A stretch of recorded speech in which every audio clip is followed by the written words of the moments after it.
Sue Storm, Johnny Storm, the Thing और Mister Fantastic, चारों Fantastic Four अपने first steps का ट्रेलर लेके आ गए हैं। तो आइए इस पर नज़र डालते हैं।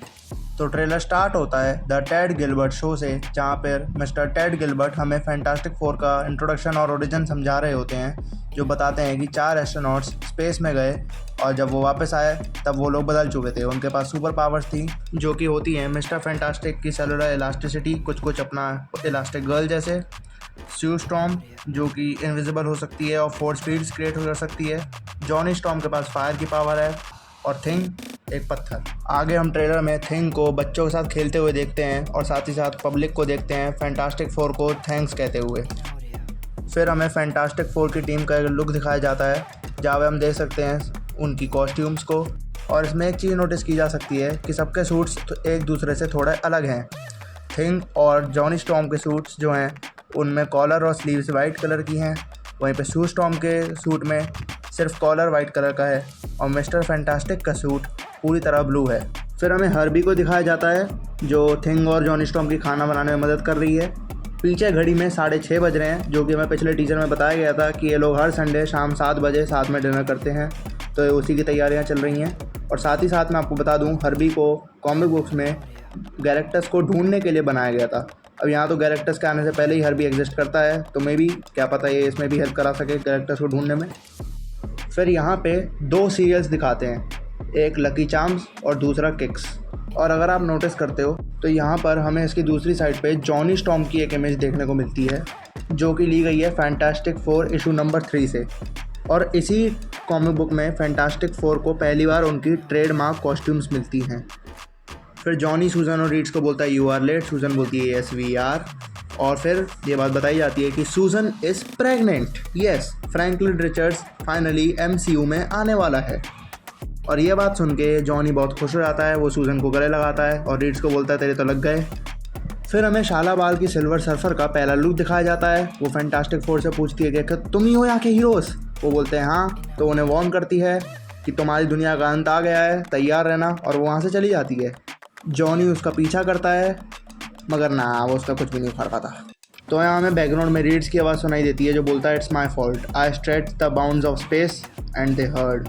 तो यहाँ पर में भी ये कुछ बताने की कोशिश की जा सकती है कि Reed Richards for looking for something in outer space, वो आउटर स्पेस में कुछ ढूंढने की कोशिश कर रहा था। मे भी ऐसा हो सकता है जो स्टार्टिंग में दिखाया गया है, ये स्पेस क्राफ्ट मिशन में किसी न किसी मकसद से ऊपर गए थे, वहाँ जाने के बाद इन्हें कॉस्मिक रेडिएशन से पावर तो मिली मे भी, लेकिन उसके अलावा इन्होंने कुछ और भी चीज़ विटनेस की हो जो इन्हें विटनेस नहीं करनी चाहिए थी, या फिर मे भी वो मल्टीवर्सल ट्रैवल करने की कोशिश कर रहा हो। तो इसके बाद हम लोग देखते हैं कि ये लोग एक बार फिर से स्पेस में जाने की तैयारी कर रहे हैं। यहाँ पर बेन जो है वो थिंग ऑलरेडी बन चुका है। इनके पहले वाले स्पेस सूट्स इससे अलग थे। हमें जो पहले इनके स्पेस सूट्स दिखाए गए थे उससे स्पेस सूट्स बिल्कुल अलग हैं। तो मे बी ये स्पेस मिशन इनका गैलेक्टस को कैसे रोकना है या उसे कैसे हराना है, इस चीज़ से रिलेटेड हो सकता है। एंड इफ़ यू नोटिस, यहाँ पर सूजन स्टॉर्म ने फ्यूचर फाउंडेशन की जैकेट पहनी हुई है, जो कि कॉमिक बुक से काफ़ी ज़्यादा कनेक्टेड है।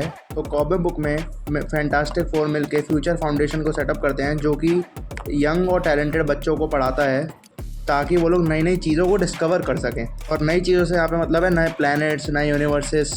फिर हम रीड को यहाँ पे परेशान देखते हैं, वो इक्वेशन सॉल्व कर रहा है कि कैसे गैलेक्टस को रोका जाए। लोग उससे सवाल कर रहे हैं कि क्या हम सेफ़ है, तो वो बोलता है मुझे नहीं पता। और सूजन उसे मोटिवेट कर रही होती है कि नहीं, हमें इन्हें बचाना होगा, वो हार नहीं मानेंगे और एक फैमिली की तरह सबको सामना करेंगे। लेकिन ये वाला शॉट काफ़ी इंटरेस्टिंग है। यहाँ पे हम फैंटास्टिक फोर के स्पेसशिप को एक प्लैनेट की तरफ जाते देख सकते हैं, जो डिस्ट्रॉय हो रहा है या डिस्ट्रॉय हो चुका है। तो अब यहाँ पे 3 पॉसिबिलिटीज़ आती हैं। तो पहली पॉसिबिलिटी ये है कि फैंटास्टिक फोर गैलेक्टस को कैसे हराएं, ये बात पता करने के लिए स्पेस में गए, और जब वापस आए तब देखते हैं कि गैलेक्टस ऑलरेडी उनके प्लैनेट को तबाह कर चुका है। दूसरी पॉसिबिलिटी ये हो सकती है कि ये कोई और प्लैनेट हो, कि ये लोग गैलेक्टस को ढूंढने निकले हैं और उस प्रोसेस में ये लोग इस प्लैनेट पे विजिट करें और देखें इस प्लैनेट को गैलेक्टस डिस्ट्रॉय कर रहा है, और उससे इन्हें अंदाज़ा लगेगा कि गैलेक्टस कितना ख़तरनाक है।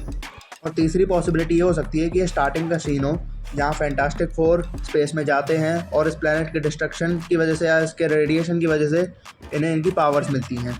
और आखिरकार फाइनली हमें पेड्रो पास्कल, रीड रिचर्ड्स की पावर्स भी देखने मिल गई। और साथ ही साथ ये शॉट काफ़ी इंटरेस्टिंग है।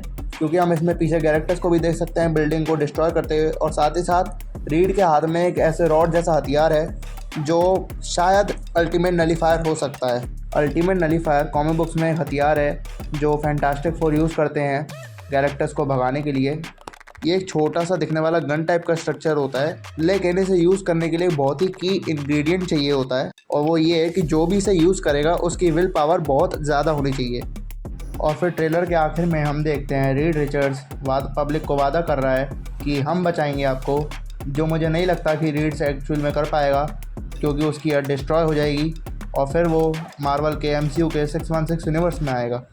और फिर एंड में हमें कैरेक्टर्स के चरणों के दर्शन होते हैं और ट्रेलर वहीं ख़त्म हो जाता है। तो पर्सनली मुझे ट्रेलर बहुत अच्छा लगा। ये स्टोरी के मेन प्लॉट और कहानी को स्पॉइल नहीं करता, फिर भी उसके लिए काफ़ी अच्छी हाइप बना देता है। हमें शाला बाल के सिल्वर सर्फर का फर्स्ट लुक दिखाया जाता है और काफ़ी अच्छी फैमिली सी क्यूट सी वाइब प्रोवाइड करता है। तो इसी के साथ आप लोग मुझे कमेंट सेक्शन में बताइए आपको ट्रेलर कैसा लगा। इसके बारे में अभी और भी बात करेंगे कि गैलेक्टस कैसे आया, डॉक्टर डूम कहाँ है, फ्रैंकलिन रिचर्ड्स कौन है। लेकिन तब तक के लिए बाय बाय।